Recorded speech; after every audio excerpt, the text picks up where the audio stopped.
తేలిపోతున్న phone tapping case కోర్టుల్లో సర్కారుకు వరుసగా ఎదురుదెబ్బలు. హైకోర్టులో భుజంగరావు రాధాకిషన్ రావుకు బెయిల్ మంజూరు. మొన్న సుప్రీంలో తిరుపతన్నకు బెయిల్. ఆధారాలు చూపలేకపోతున్న ప్రభుత్వం ఆరోపణలతో కేసు సాగదీసిందన్న విమర్శలు. ప్రణీత్ కుమార్ బెయిల్ పైన కూడా ఉత్కంఠ ఉన్నది. ఫోన్ ట్యాపింగ్ కేసులో హైకోర్టు సంచలన తీర్పు వెలువరించింది. ఈ కేసులో మాజీ అదనపు ఎస్పీ భుజంగరావు, మాజీ డీసీపీ రాధాకిషన్ రావుకు బెయిల్ మంజూరు చేసింది. ఇప్పటికే సుప్రీంకోర్టు తీర్పుతో A4 తిరుపతన్నకు బెయిల్ దక్కగా తాజాగా మరో ఇద్దరు బెయిల్ పొందారు. నెలల తరబడి కేసును సాగదీసిందని ఆధారాలు మాత్రం తీసిందని ఆధారాలు చూపలేక పోయిందన్న విమర్శలు రేవంత్ సర్కార్ మూటగట్టుకుంది. ఫోన్ ట్యాపింగ్ కేసులో ఒక పార్టీ నాయకులను ఇరికించే లక్ష్యం తప్ప మరొకటి లేదని చెప్పేసి కూడా విమర్శలు వచ్చినాయి. మొత్తానికైతే ఫోన్ ట్యాపింగ్ కేసు నేను మొదటి నుంచి చెప్తానే ఉన్నా. ఫోన్ ట్యాపింగ్ కేసు అనేది ఒక తూతుంబరం కేసు. ఈ కేసును ఒక నిజంగా గనక దీని మీద విచారణ చేయాలంటే మరి వీళ్ళు సిబిఐకో లేకపోతే కేంద్ర దర్యాప్తు సంస్థలకు అప్పయ్యప్పరు. ఎందుకు అప్పయ్యప్పారంటే ఫోన్ ట్యాపింగ్ కేసు అనేటువంటిది వీళ్ళు కేవలం సృష్టించినటువంటి ఒక కేసు. ఎవరు? Revanth Reddy and co batch అధికారంలోకి రాగానే మీడియాను అడ్డం పెట్టుకొని ఒక సృష్టించినటువంటి కేసు, మేనేజ్మెంట్ చేసినటువంటి కేసు. దాన్ని చెప్పినా కదా, ఫోన్ ట్యాపింగ్ కేసు ఎట్లా చేశారంటే ఎవడైనా స్క్రిప్ట్ రాసుకున్నాక షూటింగ్ చేయనీకే పోతారు.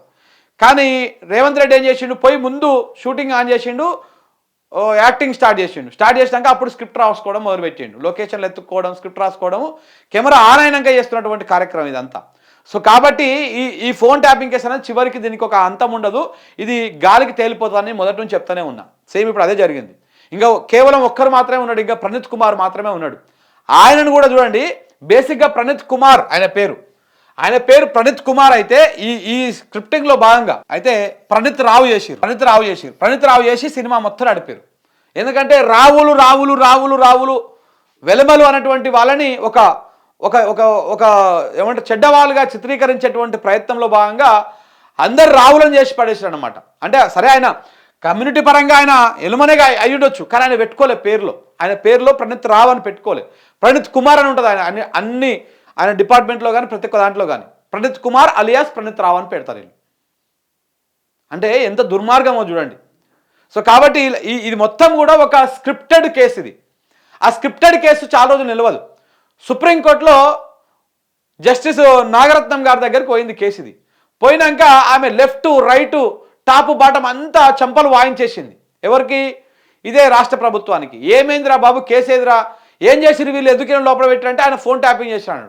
అసలు ఆయన ఏం చేస్తాడు అంటే ఆయన ఇంటెలిజెన్స్ విభాగంలో ఎస్ఐబిలో పనిచేస్తాడు. ఎస్ఐబి వాళ్ళ పని ఏంది అంటే ప్రభుత్వం నోరలో పెట్టింది. ఎస్ఐబి అంటే ఏంటిది? ఇంటెలిజెన్స్ విభాగం ఏం చేస్తుంది? నిఘా సంస్థలు ఏం చేస్తాయి? నిఘా పెడతాయి బాజాప్తా. ప్రభుత్వానికి ఆపద పొంచి ఉన్నప్పుడు, ప్రభుత్వానికి ఏ రూపంలోనైనా ఇబ్బందులు కలిగించినప్పుడు అన్ని వర్గాల మీద నిఘా పెడుతుంది. నిఘా పెట్టి ఆ ఇంటెలిజెన్స్ విభాగము ఎస్ఐబి ఏదైతే నక్సల్ విభాగం కావచ్చు, ఇటు పొలిటికల్ ఇంటెలిజెన్స్ కావచ్చు, ఇవన్నీ కూడా నిఘా పెడుతుంది. అసలు ఎస్ఐబి చేసే పని ఏంది, ఇంటెలిజెన్స్ విభాగం చేసేటువంటి పని ఏంటిది అని చెప్పేసి మన సుప్రీంకోర్టులో జస్టిస్ నాగరత్నం గారు అడగడం జరిగింది. దానికి రాష్ట్ర ప్రభుత్వం నుంచి సమాధానమే లేదు. వాళ్ళు ఏం పని చేసిరు, పై అధికారులు ఏం చెప్పారో అదే కదా వాళ్ళు చేసింది అని చెప్పేసి ఆమె చెప్పింది. దాంతో నోరు మూసుకొని పోయిందనమాట ప్రభుత్వానికి. ఇక సుప్రీంకోర్టు బెయిల్ రాగానే వెంటనే రాధాకిషన్ రావుకి, భుజంగరావుకి ఇద్దరికి కూడా బెయిల్స్ వచ్చేసినాయి. ఇక ఇప్పుడు కేవలం ప్రణీత్ కుమార్ మాత్రమే ఉన్నాడు జైల్లో. ఈయనను బయటకు రాకుండా చేయడానికి కాంగ్రెస్ ప్రభుత్వము, రేవంత్ రెడ్డి శతవిధాల ప్రయత్నాలు చేస్తూ ఉన్నదంట. ఎందుకంటే వీళ్ళందరూ పోయినా సరే కానీ ప్రణీత్ కుమార్ మాత్రం వెళ్ళొద్దు అన్నటువంటి ఒక బలంగా వాళ్ళు అది చేస్తూ ఉన్నారు. అంటే ఒక అబద్ధాన్ని వీళ్ళు ఒకవేళ కనుక ఫోన్ ట్యాపింగ్ మీద కేసు జరగాల్సి వస్తే ఇదే ఫోన్ ట్యాపింగ్ కేసును లాక్కుంటా పోతే ఇవాళ మాజీ డీజీపీలు ఎవరెవరు ఉన్నారో చాలామంది కూడా అందులోనే బొక్కలు పడతారు. సో చాలామంది ఇలా అదే ఎస్ఐబికి చీఫ్గా ఉన్నటువంటి వాళ్ళు చాలామంది కూడా అరెస్ట్ అయ్యి బొక్కలు ఉంటారు. ఇప్పటికీ పాతోళ్ళు కొత్తోళ్ళు అందరూ కూడా చాలామంది అది నేరమే. అయితే వాళ్ళకున్న రూల్ ప్రకారం ఏం చేయాలనో వాళ్ళు అది చేసిరు. సో కాబట్టి ఇది చివరికి తేలిపోతుంది. ఇది కేసు ఉత్తదే తూతుంబరం కేసు అని తేలిపోతుంది కూడా. చూడండి మీరు, ఇక ఈ వార్త ఇట్లా వచ్చినాయి కదా, బెయిల్స్ వచ్చినాయి కదా.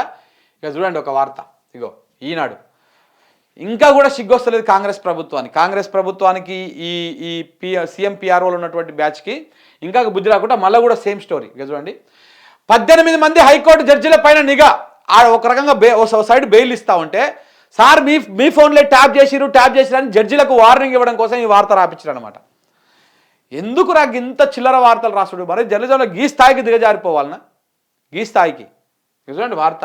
ఇదేం వాస్తవమైన వార్త కాదు, ఇది అబద్ధం వార్త, ఇది కల్పితమైనటువంటి వార్త. ఈ వార్తకి ఎక్కడ కూడా ఆధారాలు ఉండవు, ఏవి ఉండవు. ఇప్పుడు చెప్తున్నారు కదా, ఏది ఎఫ్ఎస్ఎల్ రిపోర్టు నివేదిక బయట పెట్టాలి, చూపియాలి.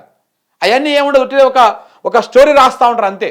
ఇగో 18 మంది హైకోర్టు జడ్జిల పైన నిఘా, ఏసీబీ కోర్టు న్యాయమూర్తిపై కూడా ఎఫ్ఎస్ఎల్ నివేదికలో బహిర్గతం. ఎందుకు ఈ ఏసీబీ కోర్టును పెట్టిరు? ఇప్పుడు ఏసీబీ ఏ కేసు పెట్టింది? రీసెంట్గా ఫార్ములా ఈరేస్ కేసు పెట్టింది. అంటే ఎక్కడెక్కడికో లింక్ ఏదేదో ఏదామని చాలా ప్రయత్నాలు చేస్తున్నారు. మీకు అర్థమైతలేదు. కానీ కాంగ్రెస్ ప్రభుత్వము న్యాయమూర్తులు ఒకసారి కాంగ్రెస్ ప్రభుత్వం గురించి ఒకసారి ఆలోచించాలి. కాంగ్రెస్ ప్రభుత్వం ప్రజలను మభ్యపెట్టడమే కాదు, న్యాయస్థానాలను న్యాయమూర్తులను కూడా మభ్యపెడతా ఉంది. దయచేసి గౌరవనీయులైనటువంటి కోర్టుల జడ్జిలు ఆలోచన చేయాలి ఒక్కసారి. కాంగ్రెస్ ప్రభుత్వము ప్రజలను మభ్యపెట్టింది, అయిపోయింది. ఆ సెషన్ ఒడిచిపోయింది. ఇక ప్రజలు కూడా బుద్ధి చెప్తందుకు రెడీగా ఉన్నారు. రేపు ఏ రూపంలో వాళ్ళు బుద్ధి చెప్తుంది కానీ రెడీగా ఉన్నారు. ఎప్పుడు ఓట్లు వస్తాయని చూస్తూ ఉన్నారు. కానీ ఇదే ప్రభుత్వము, ఇదే పార్టీ, ఇదే నీచమైనటువంటి పార్టీ న్యాయస్థానాలను కూడా మభ్య పెడతా ఉన్నది. న్యాయస్థానాలను జడ్జిలను కూడా మభ్య పెడతా ఉన్నది. దయచేసి గౌరవనీయులైనటువంటి జడ్జిలు, హైకోర్టు జడ్జిలు కానీ, ఏసీబీ కోర్టు జడ్జిలు కానీ, సుప్రీంకోర్టు జడ్జిలు కానీ అర్థం చేసుకోవాలి, గమనించాలి. ఈ కాంగ్రెస్ పార్టీ చేస్తున్నటువంటి నీచమైన తుచ్చమైనటువంటి రాజకీయాన్ని, తుచ్చమైనటువంటి మభ్యపెట్టేటువంటి ఈ వ్యవహారాన్ని కోర్టు జడ్జిలు అర్థం చేసుకోవాలి. వాళ్ళు అర్థం చేసుకోవాలి. ఎందుకంటే ఇంత నీచమైన రాతలు రాపిచ్చేది ఈ పత్రిక కాదు రాసేది. దీంతో రాపిచ్చేది ఈ కాంగ్రెస్ పార్టీ, ఆ సీఎం పిఆర్ఓలు వాళ్ళు ఎవరెవరు చెప్తా ఉన్నారో ఇవి రాస్తా ఉన్నారు. ఈ పత్రిక కేవలం మభ్యపెట్టడానికి మాత్రమే ఈ 3 పత్రికలు రాస్తూ ఉంటాయి. వీళ్ళు మననే రాసిర్రు, వాళ్ళు రాసిరని రాయనట్టుంది. అది 2 రోజుల క్రితము ఆంధ్రజ్యోతి, వెలుగు రాస్తుంది, ఇప్పుడేమో ఈనాడు రాస్తుంది. చూడండి, ఇదంతా కూడా ఒక ప్రాపగండా. దయచేసి న్యాయమూర్తులు గమనించాలి దీన్ని, న్యాయస్థానంలో ఉన్నటువంటి పెద్దలు గమనించాలి దీన్ని. చూడండి ఎంత